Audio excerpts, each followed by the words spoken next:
I said, hey, give me the scouting report on Jonah Jackson. You played the position. Is this a good move for the Bears? His biggest issue has been staying healthy. He's strong, agile, moves well in zone blocking scheme, and can match up well in one-on-one protection. I texted TJ Lang. TJ Lang. Yeah. So TJ Lang obviously played most of his career with the Green Bay Packers. He was an offensive guard. Late in his career, he played with the Detroit Lions. That's his hometown team. TJ is now the sideline reporter for the Detroit Lions radio network.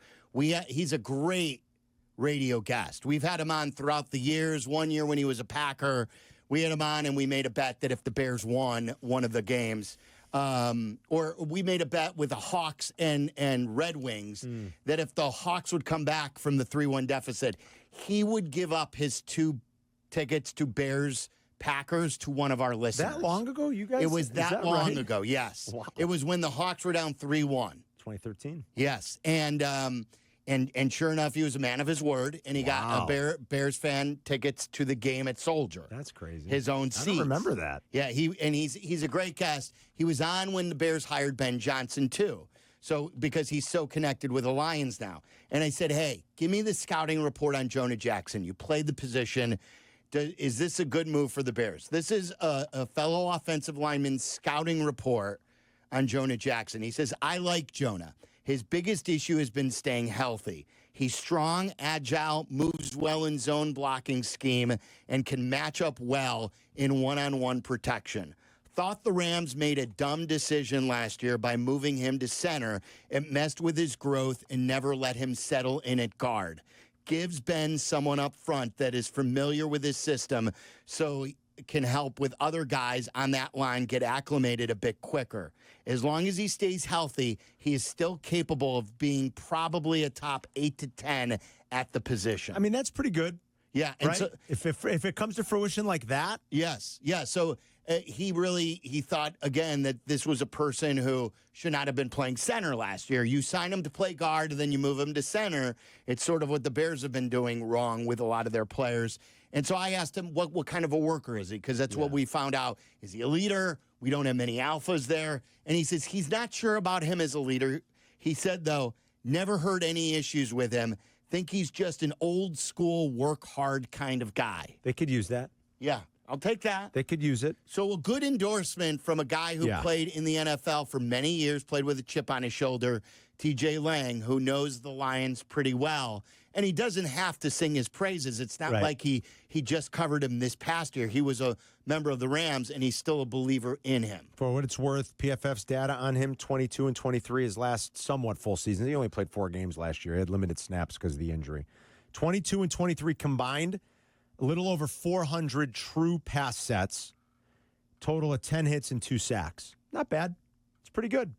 So I think his description of him, if all goes well and if he's healthy, probably stands to reason. Can he be like somewhere around that fringy top 10 type of guy across an O-line? That'd be great. That'd be worth the 6th-round pick. Would you go all in on Ronnie Stanley now?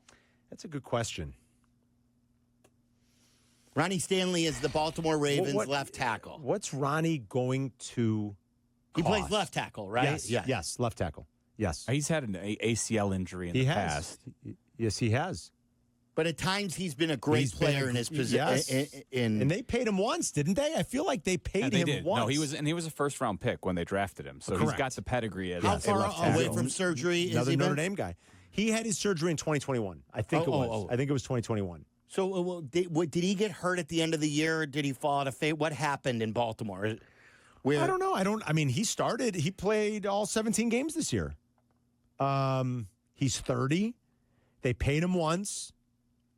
I think the injury was 2021. That's the year he played 1 game. I'm assuming that's it. I think he got hurt in week 1. So why are the Ravens not? Do they still want him back? I can't give you the best answer on that. I'm not exactly sure. I don't know. Isn't this the type of player, though, that you go after? Or is it because of age that makes you a little leery? A guy who has a much higher ceiling in his career that can be really good, and can play the offensive line. I mean, last time was the only time he's played a full 17 games. It was 13 and 23. It was 11 and 22. It was 1 and 21. It was 6 during COVID in 2020. But he played all 17 this year. You know? I don't know why. I can't give you a great answer on that. I haven't looked into that. Why Baltimore might be moving on from him, I don't know, Silvy. He's been a good player. All right. It might be the fact that he's 31 years old and he's a left tackle, so he may want to be paid at the top of the market. That's what I'm wondering. And the Ravens might be looking at it like, listen, you're good, but what's he going to cost? And they've already paid like an him Orlando once. Brown type player. Yes, and they paid him once. Like, what's he going to cost right now? So when you say should they be all in on Ronnie Stanley, it's a good question. What's that look like? What does that cost? Well, they the got team money. Right now? They got. Would you again? This is a would you rather? Would you rather just spend here and there and try to patch, or would you rather get a really solid player at left tackle and just move Braxton Jones as your swing guy, or maybe move him inside? I've read moving him inside. Waddle doesn't believe he's an inside player. I don't think so either. He's skinny legs, gets bull rushed a lot. Why would you think you can move him inside? I'm with. And there are guards available too. Like Stanley, though, hitting the market, right? Like the Patriots have. Yes, that's true. The Patriots have the most. Yes. Patriots have and the so, most. if he's going to be available, is he going to reset the market? Right. Are you in a bidding war with the Patriots, and do you want to get in on that? Do you want to pay him more than Trent Williams is making? I don't know. It's 31, that's the question, I think. Weren't the Bears in on McGlinchey, but then they just drew a line in the sand on where they that's what they do with Feinstein, who was now elevated to VP. Yes. They have the cost analysis thing going. Josh in Columbus, you're on ESPN 1000. What's up, Josh? Hey, guys. Appreciate you fielding my call. You got it.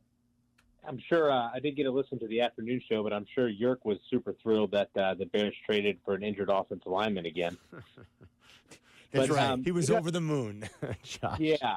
It kind of feels like Ryan Poles took kind of like a crash course from Jed Hoyer of like how to build a bullpen, and he's kind of applying that crash course to building an offensive line, right? Like instead of actually going out and finding solutions, we're just going to go out and find some of these toolsy guys that we can add to the room, and we'll just put this best combination of 5 guys out there, and we'll just see how it goes.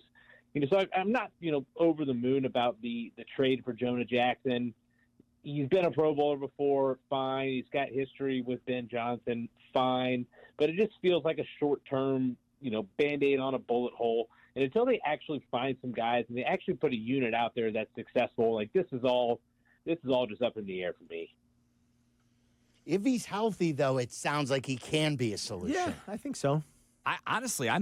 I'm kind of enthusiastic about this because I'm not looking at this as Ryan Poles' move. I think it's Ben Johnson all the way. It totally is. Ben Johnson probably identified when the Rams said, go seek a trade. Yeah. It didn't work for us here with the money that we're spending on him. He's only got $8.5 million guaranteed. So next year, if for whatever reason it doesn't work, it's not like the Bears are on the hook for any amount of money. There is no guaranteed money next year. I mean, I think it's So it's like a 1 year. Yeah. And then next year you get a. He has no guaranteed money next year. Yeah, 1 year, prove it, see how it goes. And if you get back to looking good. It costs them, if it busts out, it costs them a 6th-round pick, which I don't love, and $17.5 million.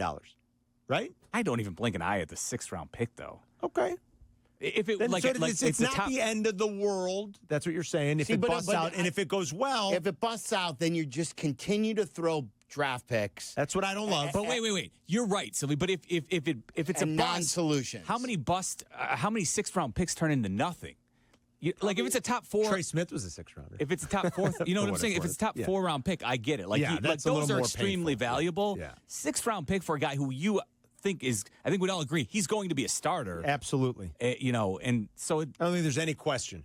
And 6th-round picks these days aren't what they used to be. 6th and really day 3 picks in general, aside from maybe like the 4th round, because at this point now you're just throwing darts at undrafted free agents because of what NIL has done to college, where all of those guys used to be flooding in as underclassmen, and now all of a sudden they're all staying in college because there's more money in college if they just stick around another year. All right. I want to give you the updated poll results, too, of the Khalil Mack thing. A lot of talk surrounds Khalil Mack returning to the Bears. There's a lot of smoke out there. There's been some rumors, too, that maybe he really does want to come back here.